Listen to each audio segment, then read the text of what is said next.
Olá pessoal, daqui é o Roberto. Estou voltando com os vídeos. Desculpem por eu não ter postado vídeo com mais frequência. Tive uma série de problemas aí, mas agora está tudo sendo gradativamente resolvido. Vamos falar a respeito do terceiro episódio do The Last of Us. Primeiro, eu quero considerar algumas coisas.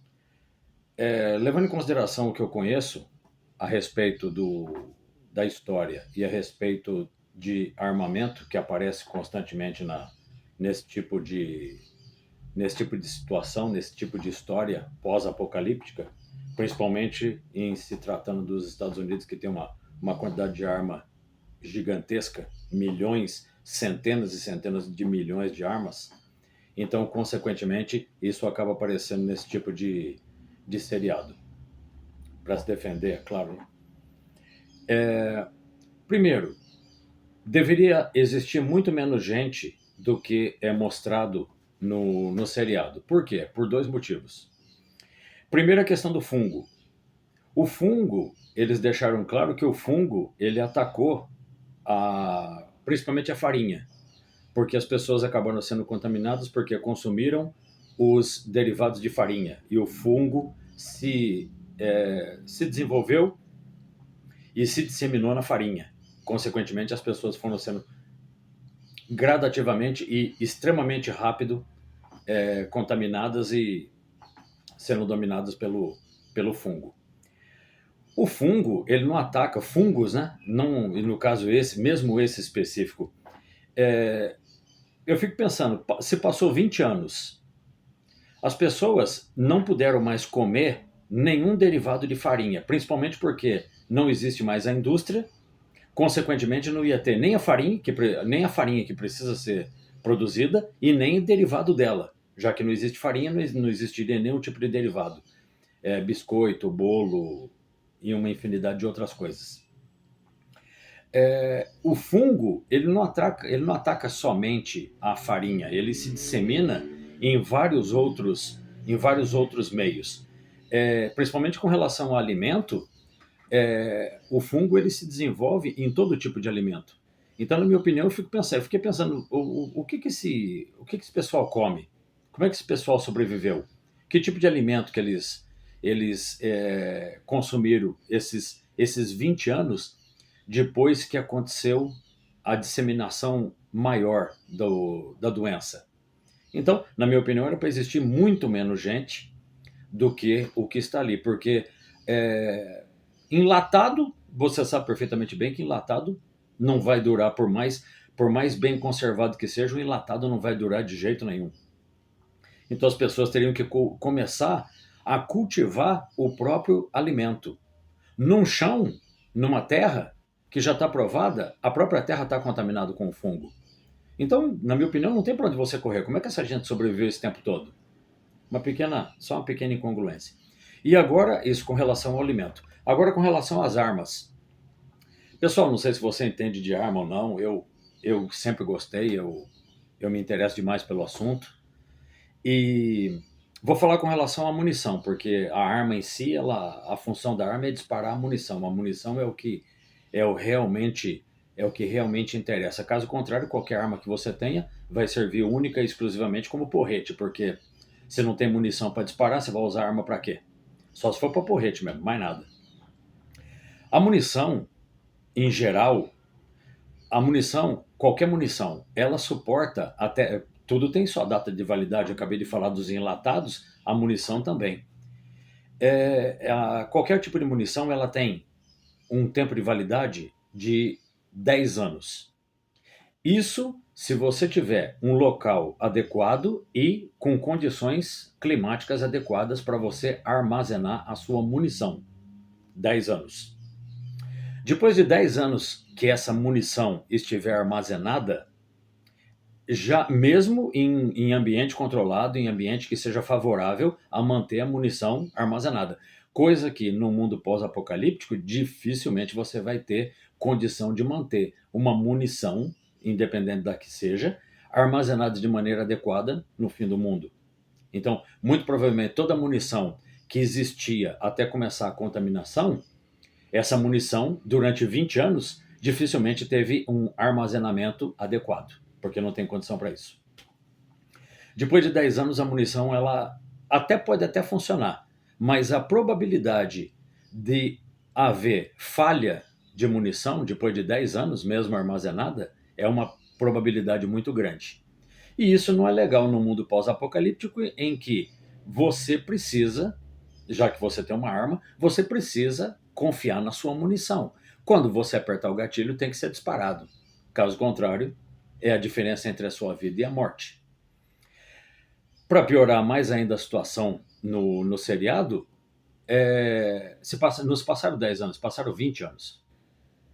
Então foram 20 anos em que toda a munição que existia até o momento da contaminação, e é claro, a munição também parou de ser fabricada. Já, se você não tem comida em lata, que é algo infinitamente mais simples do que você produzir munição, imagina o que aconteceu com a produção de munição para todo tipo de arma.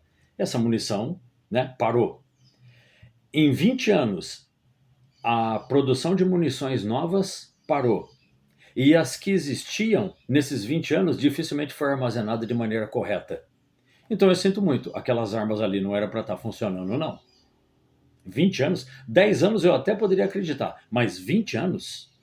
E todas as munições estão funcionando, você aperta o gatilho e sai disparando sem problema nenhum. Sinto muito, mas isso aí foge da realidade, tá? Então, mais um motivo para existir ainda menos gente nesse mundo deles. E outra coisa, não é só o mundo deles, não. O Walking Dead mesmo, o Walking Dead também passaram dezenas não, mas passou muito, muito tempo mesmo. E as munições no Walking Dead também funcionam perfeitamente, como se... a ideia que eles passam é que você pode ter munição e usar ela... Se você tiver uma munição guardada por 50 anos, em 50 anos ela vai funcionar sem problema nenhum. O que não é verdade, pode ter certeza. Agora, com relação ao episódio aí 3 do Frank e o Bill,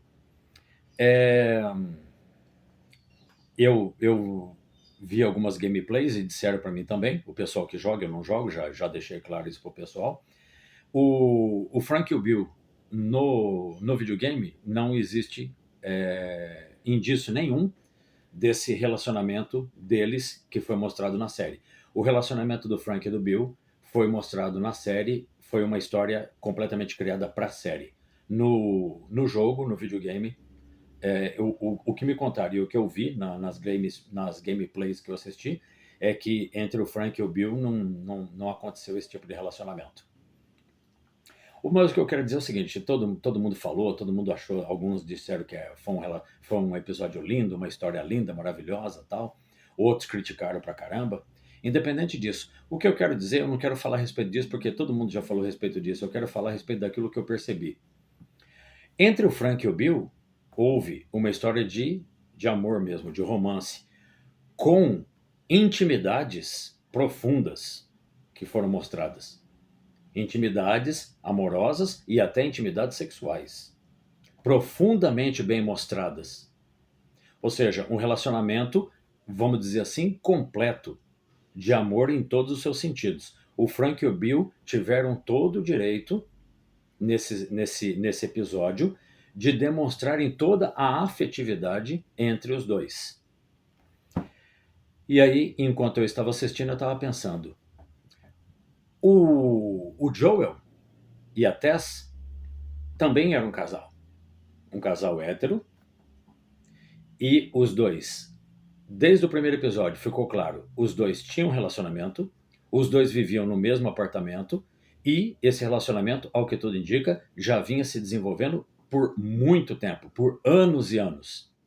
No entanto, o Joel e a Tess não tiveram o direito de mostrar nenhum tipo de gesto de afetividade. Se você der uma olhada nos episódios anteriores em que mostrou o relacionamento dos dois, o Joel e a Tess não deram nenhum abraço, não deram nenhum beijo, e as poucas palavras, os diálogos que existiram entre eles, foi mais de discordância e briga do que qualquer outra coisa. Então, o que ficou para mim? O casal Frank e Bill teve todo o direito de mostrar toda a sua afetividade sem censura nenhuma, em nenhum aspecto. Já Tess e Joel em termos de afetividade, em termos de romance, em termos de amor, foram totalmente podados. Não houve entre o Joel e a Tess nenhuma chance de afetividade, nenhuma chance de romance, nada, absolutamente nada. Só ficou parecendo, sabe o quê? Que eles eram dois conhecidos. Enquanto todo mundo sabe, pelo que nós vimos no seriado, que foi mostrado que os dois eram um casal, com um relacionamento de muito tempo. E, no entanto, a afetividade entre eles não foi permitida de forma nenhuma. O que me levou a pensar que no seriado a afetividade ela é seletiva.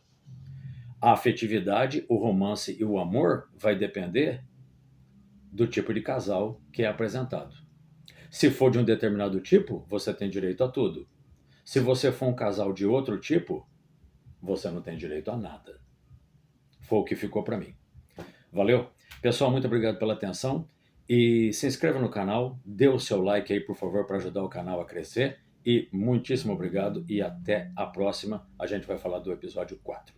Tchau, tchau.